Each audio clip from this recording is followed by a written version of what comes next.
Hello friends, आपका स्वागत है इस रहस्यमय दुनिया में। आज मैं आपको एक ऐसी कहानी सुनाने जा रहा हूँ जिसने 1973 में पूरे अमेरिका को हिलाकर रख दिया था। यह एक छोटे से लड़के की कहानी है जिसकी मासूम सी आवाज़ रेडियो के ज़रिए सुनाई दी और जिसने हज़ारों लोगों को बेचैन कर दिया। उस बच्चे का नाम था लैरी, द लॉस्ट बॉय। लेकिन क्वेश्चन ये है, क्या लैरी वाकई असली था या फिर यह सब एक बहुत बड़ा जोक था? आइए जानते हैं इस अजीब और रहस्यमय कहानी को। 7 अगस्त 1973 शाम के लगभग 6:30 बजे कैलिफोर्निया की रहने वाली डार्लिन रोज अपने सीबी रेडियो पर म्यूजिक सुन रही थी। अचानक रेडियो की खामोशी में उन्हें एक रोती हुई आवाज़ सुनाई दी। वह एक छोटे से बच्चे की आवाज़ थी। बच्चा पूरी तरह घबराया हुआ था और बार बार एक ही बात कह रहा था, हेल्प मी, प्लीज़ हेल्प, मेरे पापा मर गए, मैं फंस गया हूँ। डार्लिन घबरा गई। उसने बच्चे को शांत करने की कोशिश की और उसका नाम पूछा। बच्चे ने बताया उसका नाम लैरी है और उसकी उम्र 6 साल है। उसने कहा कि वह अपने पापा के साथ ट्रक में सफ़र कर रहा था, लेकिन उनका ट्रक न्यू मैक्सिको में पलट गया।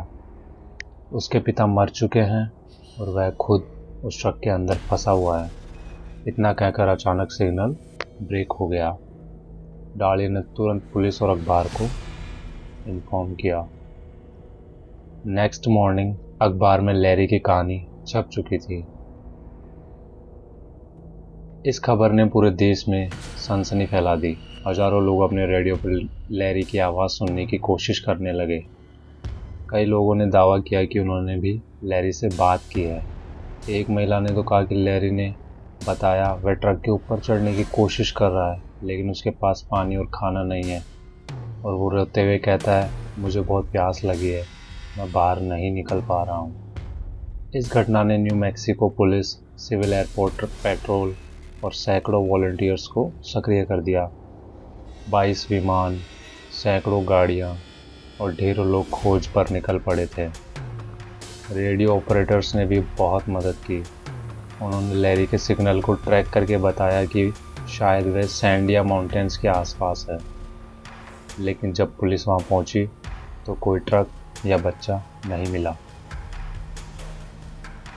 लैरी की आवाज़ बीच बीच में आती रहती थी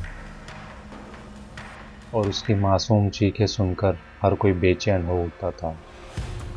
कुछ तो यह भी मानने लगे कि शायद यह हकीकत है और बच्चा सचमुच में फंसा हुआ है।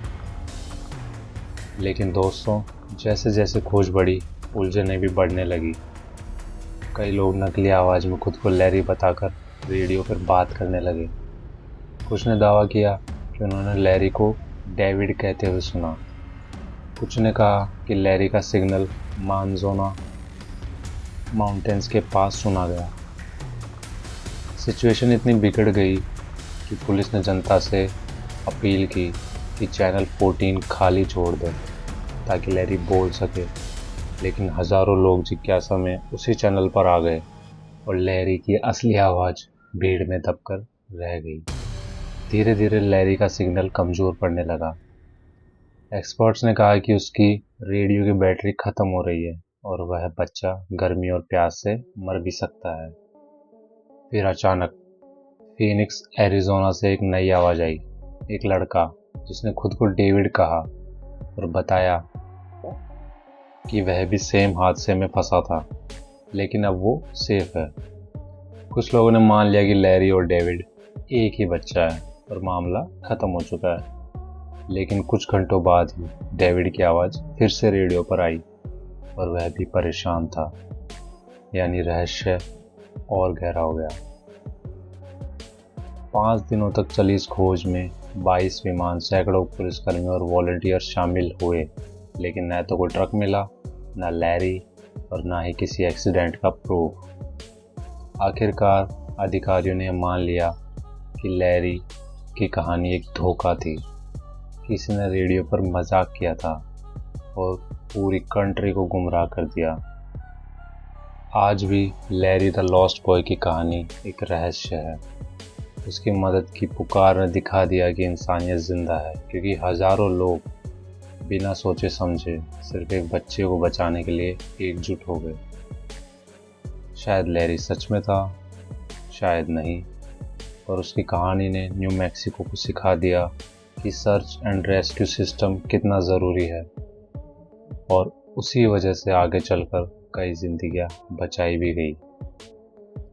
तो फ्रेंड्स, यह थी लैरी द लॉस्ट बॉय की रहस्यमयी कहानी। अब आपसे एक क्वेश्चन है, क्या आपको लगता है कि लैरी असली था या फिर सिर्फ एक घटिया मजाक था?